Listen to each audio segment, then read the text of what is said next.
And we believe that this is in the best interest for our students and our staff to bring on another security guard at WAMS. Right now, we're only at 9 security guards, and this will make it 10 security guards. So it is in the best interest for our kids. Three in Yes, high ma'am. school, 3 at WAMS. 3 at high school and 3 at WAMS. You're still gonna have the police officers there? Oh, yes, sir. Or at high school. 4 at high school and Right, high school. We had 2 at WAMS, so. 4 at WAMS. Yes, Yeah, we only had 2 at WAMS, we're moving to 3. we're moving to 3. And what about elementaries? There, There's 1 One. per campus. 1 per campus. Yes, ma'am. Next, I would like to, on the teachers and librarians salary schedule, I just want to clarify from our last budget meeting that we held. This will be for all teachers and for the librarians. We do have 2 librarians at the elementary level, and we do have 2 librarians at the secondary level. We have 1 librarian at WAMS and 1 at Alice High School, which would be a total of 4 librarians in the district. And that's our salary schedule for the 25-26 year. Those are the only changes that we have from the last time that we met. So we just wanted not to repeat everything, but just the changes being recommended after reviewing these with the administrators. And additional changes with this. And on our substitute pay rate, we did call around the areas, surrounding areas, and this way we're compatible and we can help our substitute pay. We are recommending, and I did call around the surrounding areas, is for our substitutes from going from $80 to $90 a day. Our certified teachers from $120 to $130. Our subs that have a bachelor's degree from $100 to $110. And our subs and existing vacancies to go from $150 to $160. And this will be compatible for the surrounding areas. Any increase to substitutes had not been done for many years. So we're trying to also recognize the cost of living, and we do need subs, and we want to just be fair compared to the market value. Now, on the 25-26 proposed stipends, okay, what we are recommending for is to bring up to the board is on page 22. And I know we brought it up last time, but we are recommending that we provide for our English teachers at Alice High School a stipend of $3,500, okay, which right now we have 10 English teachers over at Alice High School. And then we have 1 teacher that is providing the English class that counts for credit for Alice High School. And we'll be paying her recommended for a $3,000 stipend. But this is our 25-26 stipend list.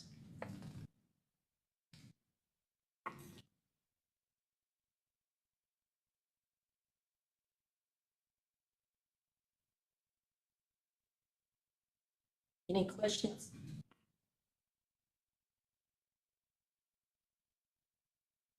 Good evening, members of the audience, members of the board, Dr. Terminio.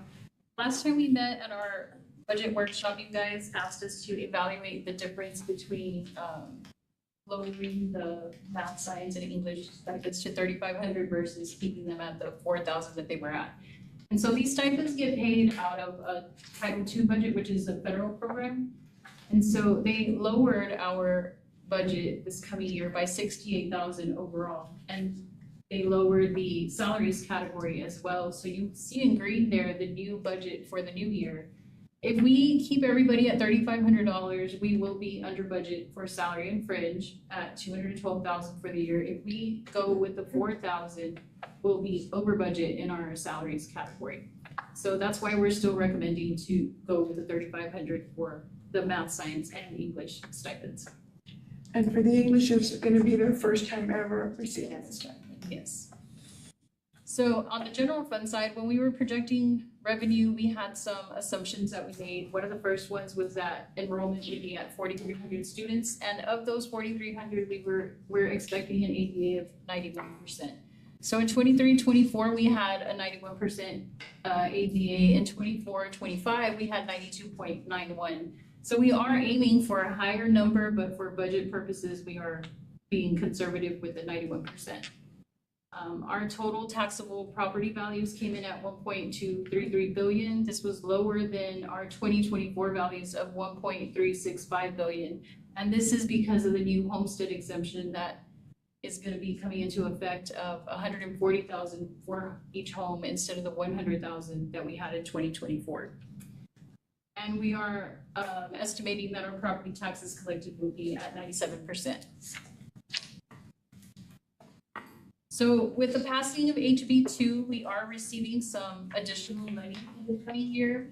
One of them being the basic allotment that increased from 6160 to 6215 for ADA. So that'll get us an additional 214,000 for the year. Then we had the safety allotment increase from $10 to $20 per ADA, and the per campus allotment went from 15,000 to 33,540 per campus. So this is about $154,000 more than last year. The teacher retention allotment, we're projecting 1.7 million to come in, and this is to be used only for teacher salary increases, nothing else. The support staff retention allotment, which is an additional 154,000, is to be spent only on support staff. That does not include any administrative staff.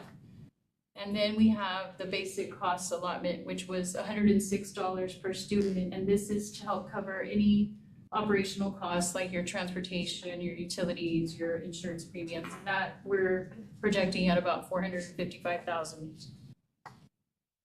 So after looking at all of that, our revenues for the general fund look like this. We will have local sources at $8,446,365.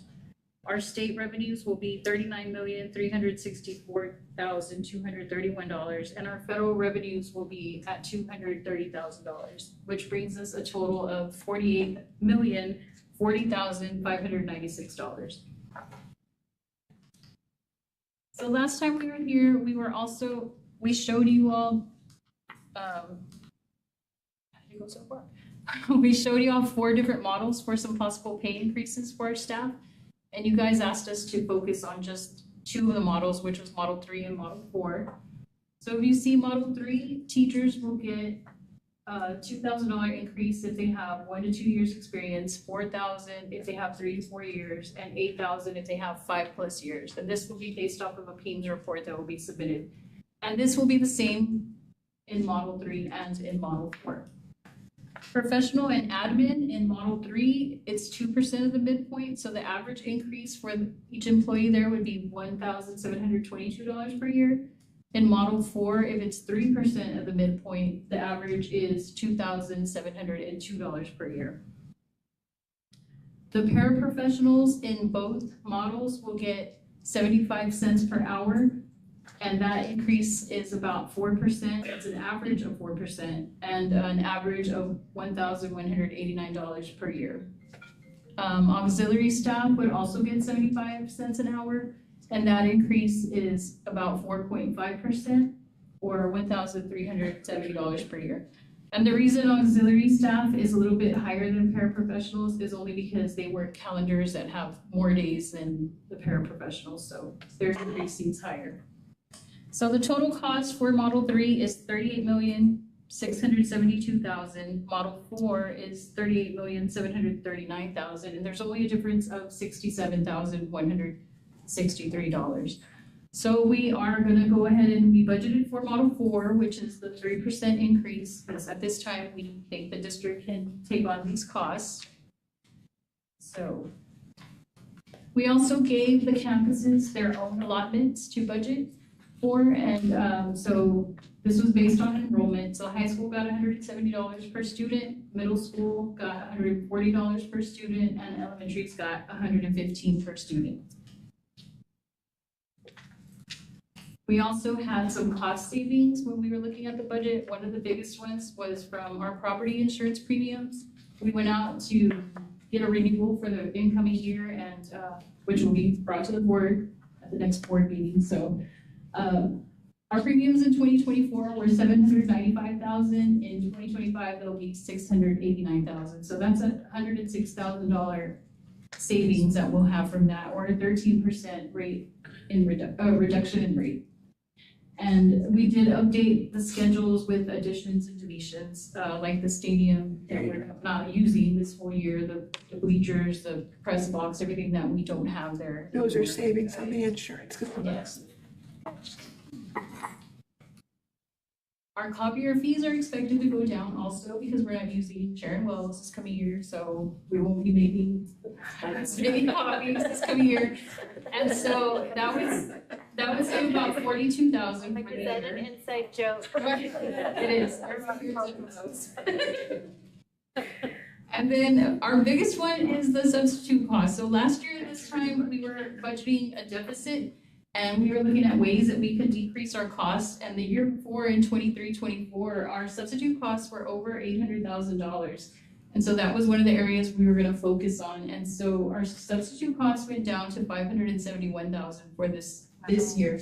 So that's over $254,000 that we're gonna be saving in our upcoming budget. So this is what our expenditures look like by function. And the total is $48,040,596. To the pin. To the penny. I rounded. So our fund balance, this is estimated beginning fund balance as for 25-26 would be $17,732,063. Our projected revenues and expenses equal. So our ending fund balance would be $17,732,063. And in order to be in compliance with the amount that we have to have, the 3 months operating expenses, we would have to have at least $12,010,149. So we are in compliance still.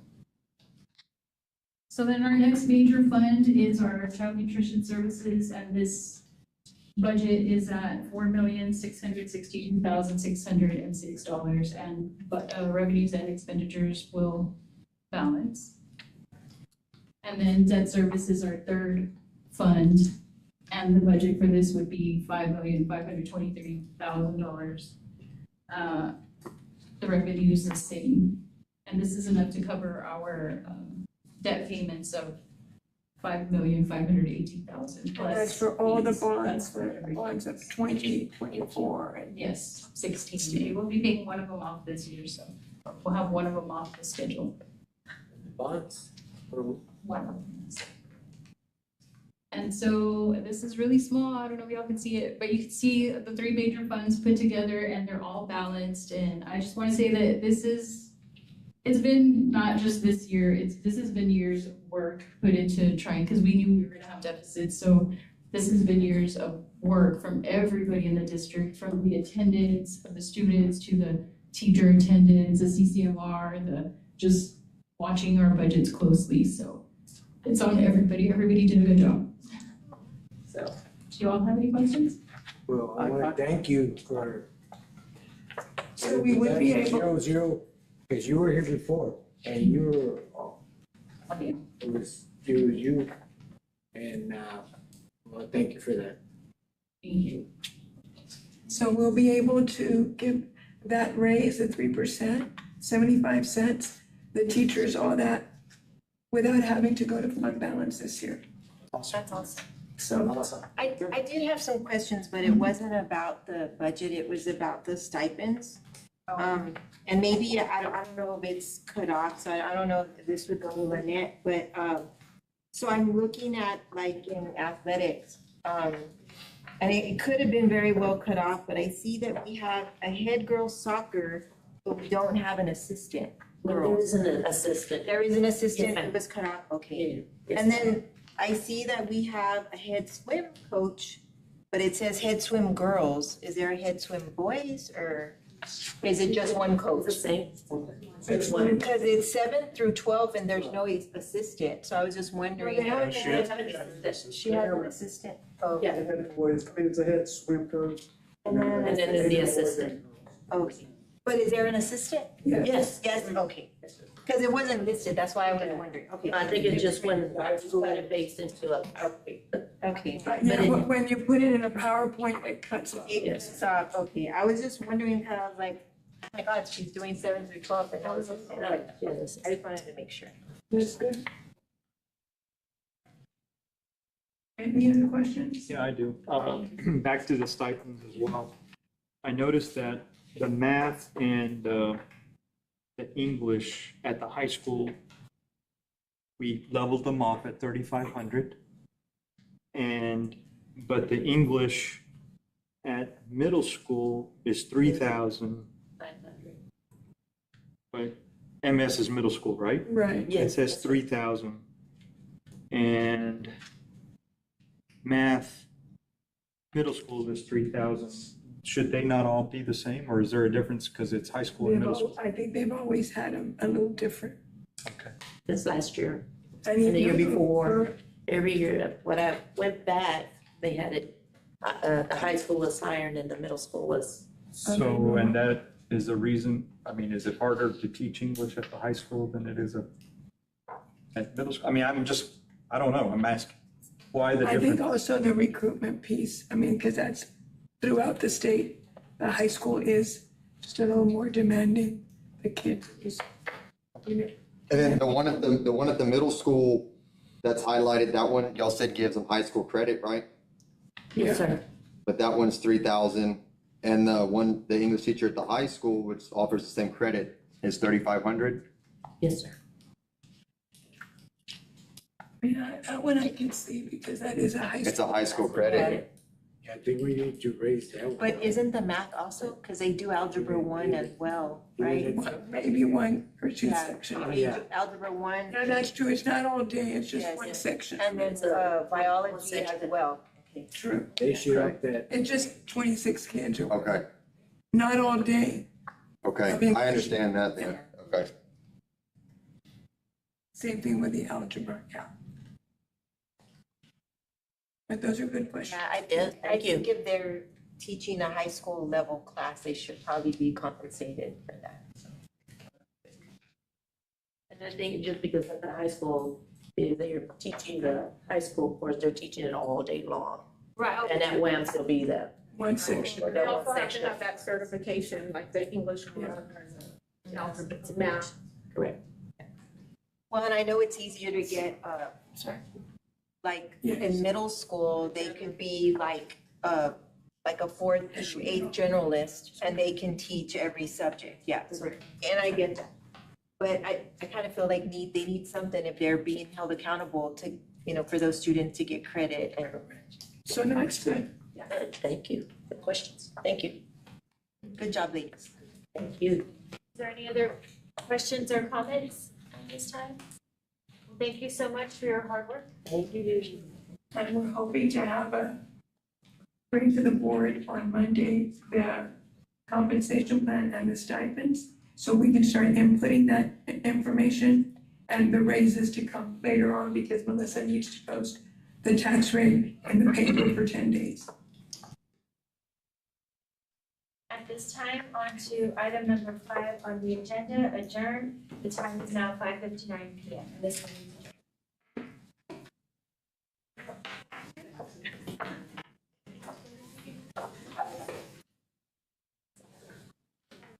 adjourned. Joe first time this time. Or maybe because they had different scores.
And we're like.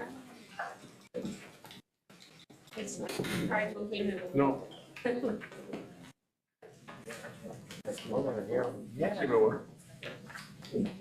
No. They don't, he's off right now.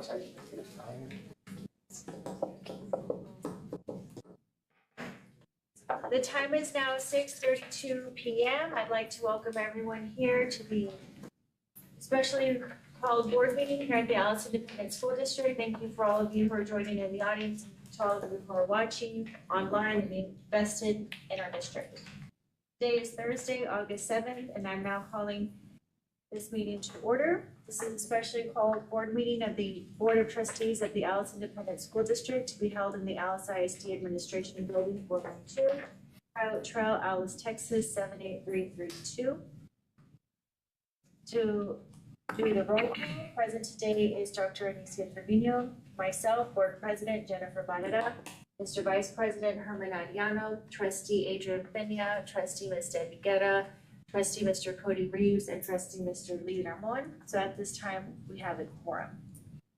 This meeting is called and posted in accordance with the Texas Open Meetings Act, Section 551.043 of the Texas Government Code.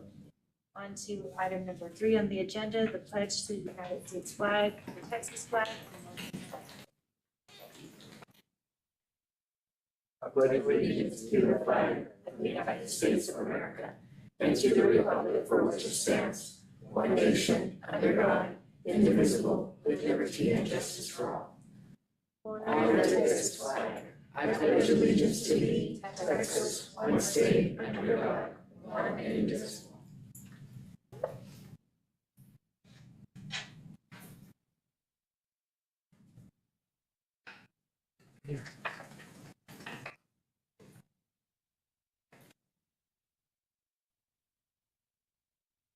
Item number 4 on the agenda, public comment. Audience participation at a board meeting is limited to the portion of the meeting designated to receive public comment in accordance with the board policy BED local. At all other times during a board meeting, the audience shall not enter into discussion or debate on matters being considered by the board unless requested by the presiding officer. If the speaker is seeking board resolution of a specific complaint, that concern should be addressed through the district grievance process. At regular board meetings, the board shall permit public conduct regardless of whether the topic is an item on the agenda posted with notice of the meeting. Public comment shall occur at the beginning of the meeting. Individuals who wish to participate during the portion of the meeting designated for public comment shall sign up with the presiding officer or designee before the meeting begins, as specified in the board's procedures on public comment, and shall indicate the agenda item or topic on which they wish to address the board. Except as permitted by board policy BED local and the board's procedures on public comment, an individual's comments to the board shall not exceed 3 minutes per meeting. When necessary for effective meeting management or to accommodate large numbers of individuals wishing to address the board, the presiding officer may adjust public comment procedures in accordance with BED local, including establishing an overall time limit for public comment and adjusting the time allotted to each speaker. However, no individual shall be given less than 1 minute to make comments. Thank you, Dr. Trevino. At this time, we do have someone who has signed up on the public comment portion. Ms. April Anzaldúa of Community Action is going to address the lease agreement for Mary R. Garcia. Ms. Anzaldúa? Yes, thank you. Thank you.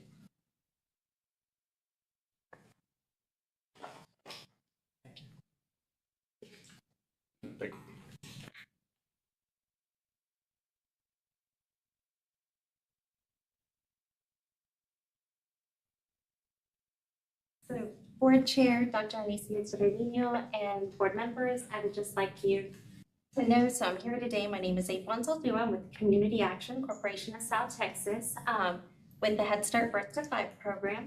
And we're just asking that you strongly consider and reconsider the continuation of the lease agreement for Mary R. Garcia for the upcoming school year. So we currently serve 152 students at that site, birth to 5, and so we have infants, toddlers in half of the building, and our 3 and 4-year-olds on the other half. So most of those they're not 4 until they're kind of 4 before the September 1, so they kind of roll in. So we provide education, health services, mental health services with our LPC, and a lot of family engagement for evidence-based parenting. And so we just ask that we're able to continue to provide this support and this service to the community at that facility. Thank you. Thank you, Ms. Alton. Thank you.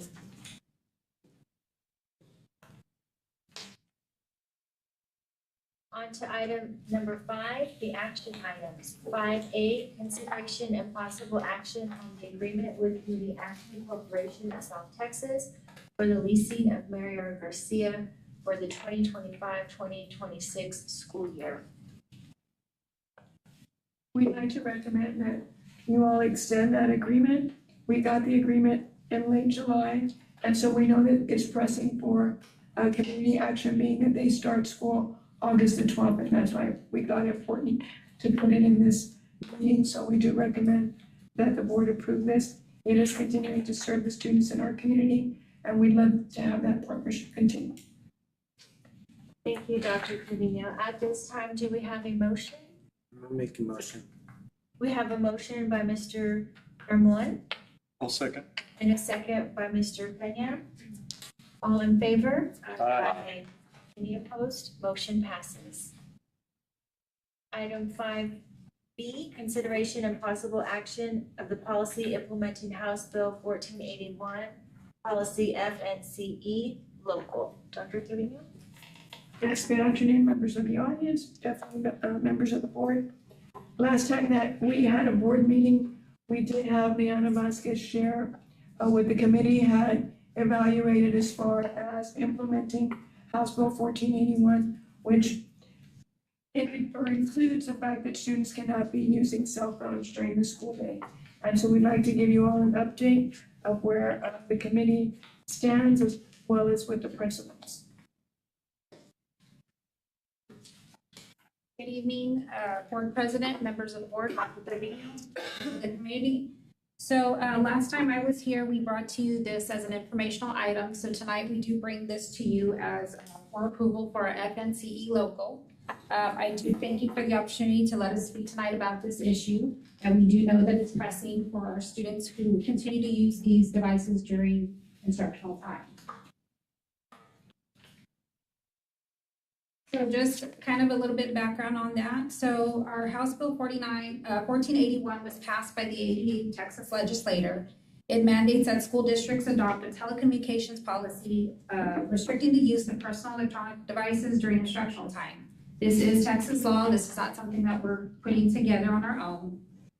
I presented this last time, like I said, as an informational item. I'm just going to read over what I presented last time for those who weren't here. So in accordance with House Bill 1481 and LSISD's dedication to providing a safe, respectful, and academically focused environment, the district will implement a strict no cell phone policy beginning with the 25-26 school year. A student is prohibited from possessing or using a personal communication device on school property during the school day. The use or possession of cell phones or other personal electronic devices, including smartwatches, earbuds, or similar technology, is strictly prohibited during the school day. These items must be left at home and will not be allowed on campus. No student personal electronic devices will be accepted for storage by campus staff. Students who bring prohibited devices to school will be subject to disciplinary action in accordance with the student code of conduct. Now, there are some exceptions that will be granted only under the following conditions. And again, this was given to us. This is not exceptions that we made. A student's individualized education program, their IEP, requires use of a specific device such as a student who needs assistive technology for therapy or transitions. A student has a Section 504 plan that outlines approved use such as a student who uses their phone to receive real-time glucose readings via continuous glucose monitor. A student has a documented medical condition with supporting documentation from a licensed healthcare provider necessitating access to a device during the school day. This will be reviewed by the campus nurse and administration. And while the committee strongly recommends implementing a full ban on personal communication devices during the instructional day, as it is the most effective way to eliminate distractions and support classroom learning, we also recognize the importance of flexibility in implementation. For that reason, the committee has provided alternative options as requested by the board for consideration that still aim to minimize disruptions while allowing for our campus-specific needs. These options are designed to maintain focus on teaching and learning even if a complete plan is not immediately adopted. So for option one, I shared with you, with the committee has come up with banning all cell phones. We do have an option two. Option two, we were looking at continuing the WAMS routine, which is every morning, students turn in their phones to their first period teacher.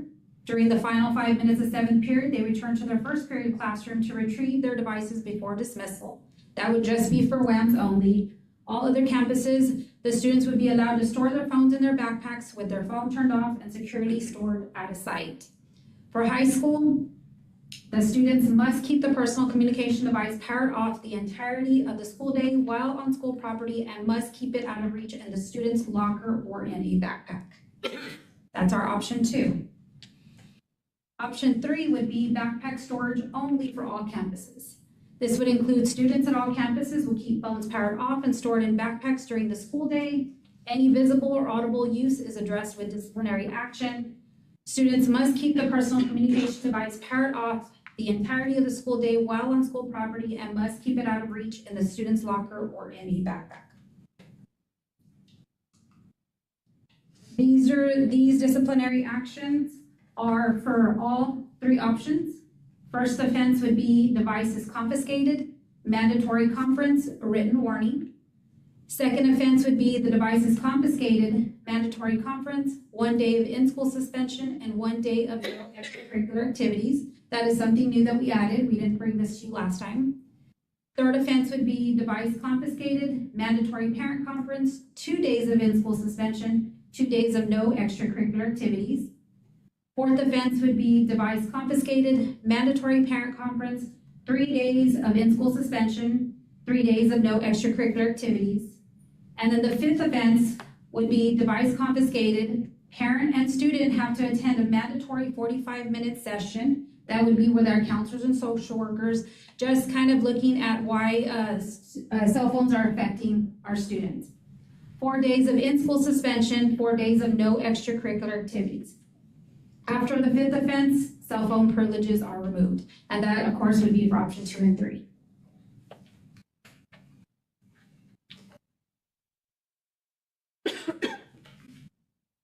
We will still continue to confiscate the devices, and they can only be picked up by a parent or guardian on Tuesdays and Thursdays from 2 to 4 p.m. So as a committee, they decided, well, how would we iron this out? Well, if it's a same-day confiscation, they will be picked up at the next available date. So I gave you examples. If a student's phone is confiscated on Tuesday at 10 a.m., their parent will need to pick it up on Thursday between 2 and 4 p.m. If a phone is confiscated on Thursday at 10 a.m., the earliest pickup will be on Tuesday between 2 and 4 p.m. So yes, that would mean the student would not have the phone that whole weekend until Tuesday. You like the sound effect, sorry. So why we chose this time frame? Our campus principals do play a vital role in maintaining our structure, safety, and consistency across the school day. In implementing the cell phone ban, we have been intentional about establishing specific non-negotiable pickup times for confiscated devices. This is not about convenience, it's about protecting the instructional day. They are strategic and they allow each campus to operate efficiently while keeping the focus on teaching and learning. In closing, I just want to sincerely thank the board for your time, attention, and thoughtful consideration of this important matter. Regardless of the decision made tonight, we are grateful for your continued commitment to support our students and staff. I also want to thank the committee tonight. If they would please stand up. They're here in the audience. these were made of our administrators, our teachers, and our, did I miss anybody? Administrators, teachers, and we have a couple of our fine arts and our athletic director here as well. Thank you for that, and we thank you all for devoting your time, insight, and collaboration in exploring our solutions and recommending what they believe is best for teaching and learning across all campuses. Thank you. So there are three options. Three options. One is banning. Let me go back, see if I can go back to this. The first one would be the ban of all devices on campus. That's option one.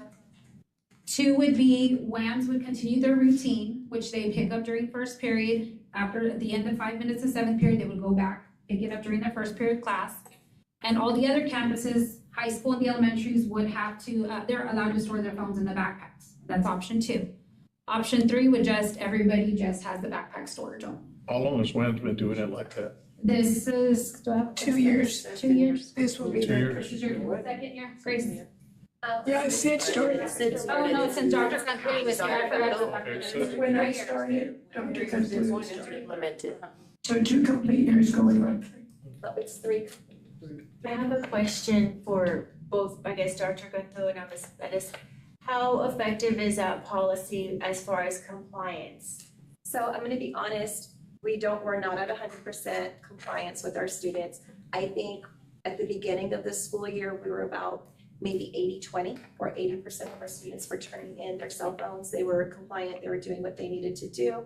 But of course, as the year goes on, kids become a little bit more comfortable. And so towards the end of the year, I would say it was about a 60-40. But I am going to say that just because 40% of our students weren't turning it in, doesn't mean that we were having issues with them pulling out their cell phones. They weren't turning it in, but they were probably keeping it in their backpacks and just not bringing it out. So we never were really aware, but we did see a decrease in the amount of phones that were being turned in. I have a question too. Thank you. Extracurricular, I'm sure you guys have like policies already in place. I know cheer does, because cheer doesn't allow the phones to be used at all during practices when they're getting ready for competition, and they're pretty strict about that. It banned, I know you mentioned the last meeting that you all do the same thing. Is that across the board with all extracurricular, or? Yes. It is. Yes, ma'am. So for the most part, our students do comply, and they just. And I guess at that time, it wasn't the law. Right, right. It was just something that we had put in place. Yeah. Now, it is the law, and the student who would have it out is not complying. Will now not be complying with state law, and now administrators need to make sure that we are. So that's why consequences do have to be, very consistent. too. Right, very consistent Consequences are across. good.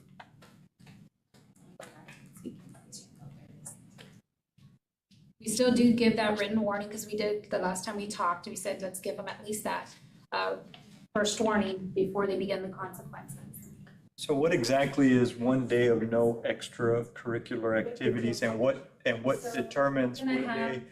I mean, if your star quarterback is getting the 1 day, is it Friday night or is it Monday morning? I'm gonna have Coach address that, because that We have did talked that about that. fell out, so. Yeah, so like right now, if a kid is in ISS on the day of a game, Yeah. they don't participate. Correct. They're in ISS. From what I understand, the day that the offense happens, the confiscation of the phone, they would miss that particular day. Okay. Whether it's a game day, whether it's just practice, but they would miss. Now, if it's not a game day, it's still gonna affect that kid because he missed the day of practice. Right. Which affects his playing time and things of that nature. So it could happen on a game day. Same thing with band, right? If they- Same with Same that, thing with yes. band, okay. So they know, I mean, Exactly. So it's on the day of the confiscation, not a day chosen by. Well, it depends on the time too. I mean, Yeah, the time of the day. So it's And part I'll of tell the, you all, we tried to get them started this summer with it to prepare them, and they've been pretty good about it. I did share today that we noticed with phones being off the marching pad and watching and teaching instruction, they're talking more. And we thought it was a behavior, no, they're socializing. Because they have Imagine a that. device. They're building those relationships with one another, they're getting to know each other. Well, Dr. Cantu initiated that 3 years ago, and it was like, oh my gosh, what's gonna happen? And look where we're at now. So for like at WAMS, if they gotta turn it in at first period, Dr. Kabbalah brought up that people were turning in broken phones. So if they turn in a phone, right, the teachers don't think they have it on them, and they get caught with the phone, is that gonna count as their first, they blatantly broke the rule, they knew they were doing wrong. So is that gonna count as their first offense, I guess? Well, the first offense, we're gonna iron out details, whatever decision you'll decide. So that first week of school would be more likely to do a 1 to 2 written warning before we actually begin the consequences. Because again, we gotta tell the teacher or staff how we're gonna iron this out. We gotta let the public know, we gotta let the students know. Let's, try to make sure we're all on the same page of whatever we decide. We're gonna be consistent across all our campuses. After our meeting, their meeting. When you go to closed session, we're gonna meet together with the principals and Once say, y'all based make on a the final decision, decision. what we're gonna have to do. So it'll still be bell to bell, correct? Like, Yes. in other words. From when they come into the building. I have a question. If I can recall correctly, when my sons were in elementary school, their backpacks were hanging outside the classroom. Are all elementary schools like that, so the phone will not even be in the classroom? Is that correct? I mean, it should not, you're right, all of our campuses have a hook on outside of the room. However, like in their pockets, we won't really know that. But at the same time, at the elementary level, it hasn't been an issue as large as high school. And more if y'all would agree with me, it's more like in the afternoon, at the end of the day, our 4th and 5th graders might be the ones to call home and just be like, Mom, I'm ready or whatever, but it's not like a lot. And that's after school. And the only issue that we came across, and it's just a handful, were kids wearing the smartwatches. And so there were a few times where students were messaging parents, I don't feel well, come for me. And then parents would show up, I'm here for my child, they're not feeling well. And we didn't have that connection with the nurse and whatnot. So like, what's going on? Or it became a pattern of the student wanting to go home with the connection of the iPhone, and just a handful of kids. And so we had to put a stop to that. But now at this point, they'll all have to be in the backpack, right? Or not bring it. And then if Dr. Kabbalah could answer, is there a locker available for every high school student? We do, whenever we expanded, we became a 9 through 12 campus, we did add lockers in all the new parts of the high school. So when we used to issue lockers, 10 years ago, every student was issued a locker. So there are enough. And then we also talked with band and athletics that the students that go to them first period, they could leave them in those lockers, and that way it wouldn't have to be in the backpack. And I think Ms. Vasquez also stated either locker or backpack, Right. I'll choose that option. But saying, band and football, are the lockers locked? So I talked to Coach Gassion, if you want to elaborate on that. Yeah, we issue out of lockers. A lot of our lockers already have the built-in locks already, but the ones that don't, we issue out lockers to all of our kids. And we're gonna highly encourage and recommend that our athletes leave their cell phones locked in their lockers. But in junior high, Same thing. They get locks as well for their I lockers. remember that they would steal the clothes, their pennies and all that. Because they'll leave their stuff out though. Yeah, well, no, the They ten, forget to lock the lock. They leave it open. okay. And once y'all make the decision through the PR department, they're gonna be creating a video too on how this can be executed and rolled out, so everyone can be in the know. Could you put the options back up real quick? Yeah. Of course. Thank you. I don't know what I did. Oh, I know what I did.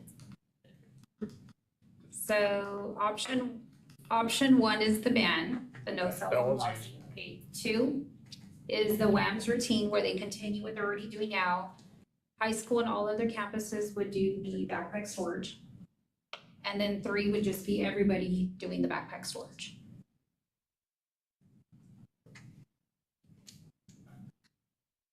So the difference between option 2 and 3 is WAMS, and WAMS is pretty much used to the routine. It's successful, it gives teachers It's a break, 3. and they're not having to. Do you have a preference?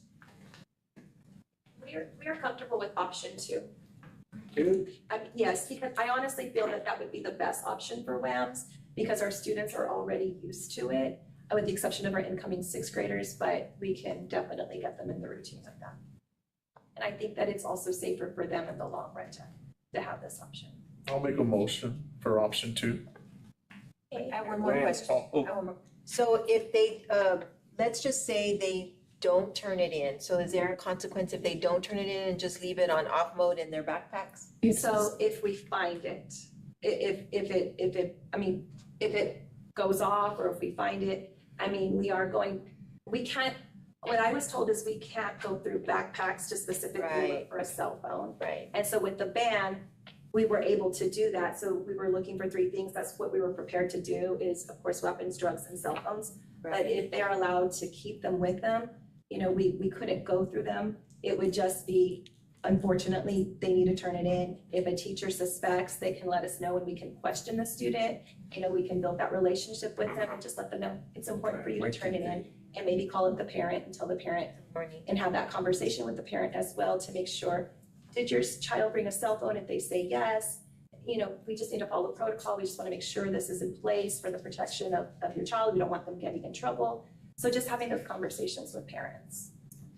I have a concern in that, you know, because I always forget how to even silence the phone, you know, when you go to a meeting, you're supposed to, and I always press the wrong button and turn the volume up versus turning the volume down. And my concern is you have a classroom of 22, 23 kids and somebody's phone goes off. And then there's going to be, especially at the junior high, you know, it's going to be, you're going to lose time now because like, all right, well, who has a cell phone? So there's going to be this big drama about whose phone just went off. I mean, I'm just curious, how would you handle it? That. Yeah. Well, their phone should be turned in the event that it's not.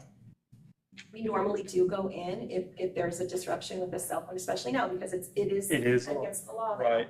And so we would have to go in and investigate and follow through with the consequences because the last thing we want is our students to see or hear a cell phone go off and us not act on it. And then they think, oh, okay, well, they're not really looking into it, so we have to follow through. We also have shared with Mr. Salazar that at all the PTO meetings and all the parent meetings, that we also address this with the parents to remind them, don't be texting your student or calling them also, because sometimes it's the parents calling the students. And so just to remind them that instruction is the most important thing, and calling your student, if there's an emergency, call the front office, because that's who's calling the children sometimes. It's the parents. And I think, I mean, they're both really great. Thank you for working on this. And I know the importance, you know, being an educator myself, I know the importance of instructional time and wanting to do that. But I also believe that we need to be fair across the board. And so, you know, I feel like if we're going to allow like elementary, like why do they need to be different? I kind of feel like they all need to be the same. They know the rule, it's to be in your backpack, it's to be on off. And then this way we're not punishing some and not punishing others. So, I mean, that's my opinion. I do have one last question.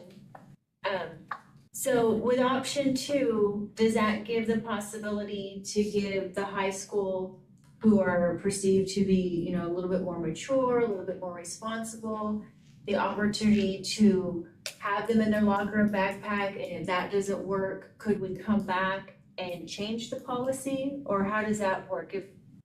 For storage wise, if we go backpacks, they can't have it in their pockets. It can only be those 2 choices, backpack or the. But can they go back later? Oh, yes. And be more strict? Yeah. Right. Okay, so that also gives them a pilot program, because we've received a lot of feedback. I'll be very open and honest with everyone in this room. I've gotten a lot of phone calls, concerns, messages, and I personally sat and I thought to myself, would I be able to comply and take my children, their cell phone at 4 p.m. after school for a extracurricular activity? And the answer was probably not. It'd be very difficult for myself, and that's because I'm able and I have a support system. And if I feel that I can't do it, I don't expect anybody else to do it. But at the same time, I do want us to be in compliance. I want us to have instructional time. And I do want us to keep moving forward. So to undo 3 years of progress at WAMS could possibly be us taking a huge step back and creating more problems. Because WAMS was innovative. They developed this on their own 3 years ago. And I think we're just adding to it versus taking a couple steps back. So and that's why I wanted to ask, like, in the future, is it possible, or could the board revisit if, say, for instance, the students at the high school aren't complying and we have a lot of students in ISS? Because that's what this is gonna be based off of, an honor system, it sounds like, who's turning it in or having it in their backpack. So, just wanted to ask that.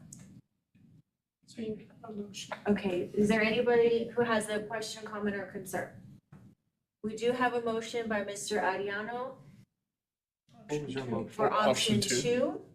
For WAMS? Which is WAMS. WAMs continue what they're doing. And Ms. Bettis, that's the one you were in favor of, is that correct?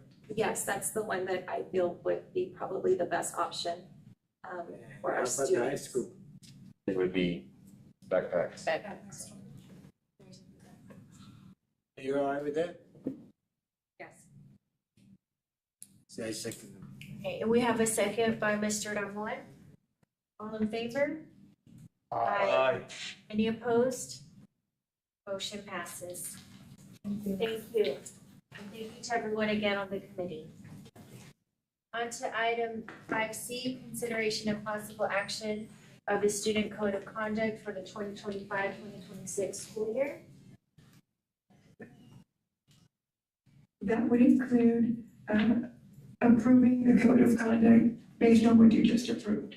So you approved the cell phone usage and how we're going to implement that. This is just kind of the same thing now based on what you're just. Updating it. Exactly. Thank you. Do we have a motion at this time? We have a motion by Mr. Ramon. Is there a second? I'll second it. And a second by Ms. Guerra. All in favor? Aye. Any opposed? Motion passes. On to item 6 on the agenda, closed or executive meeting or session called in accordance with the following provisions set forth in the Texas Government Code. 6A, Texas Government Code, Section 551.074, Personnel Matters. 6A1, Presentation of Discussion of the Hires.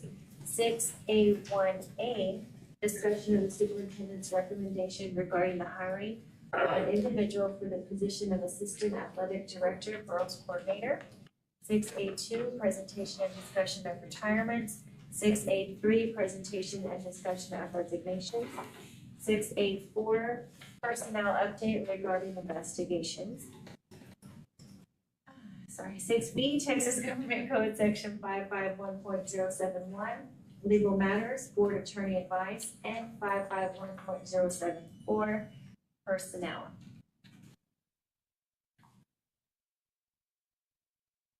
The board will reconvene in the open meeting session to consider and take action as necessary on the items discussed and closed in executive session. It is now 7:05 and we are going to be in executive session.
The time is now 7:36 PM and the board is back from executive session. Item 8, announcements and action items. 8A, consideration and possible action regarding new hires. 8A1, consideration and possible action regarding the hire of assistant athletic director, girls coordinator.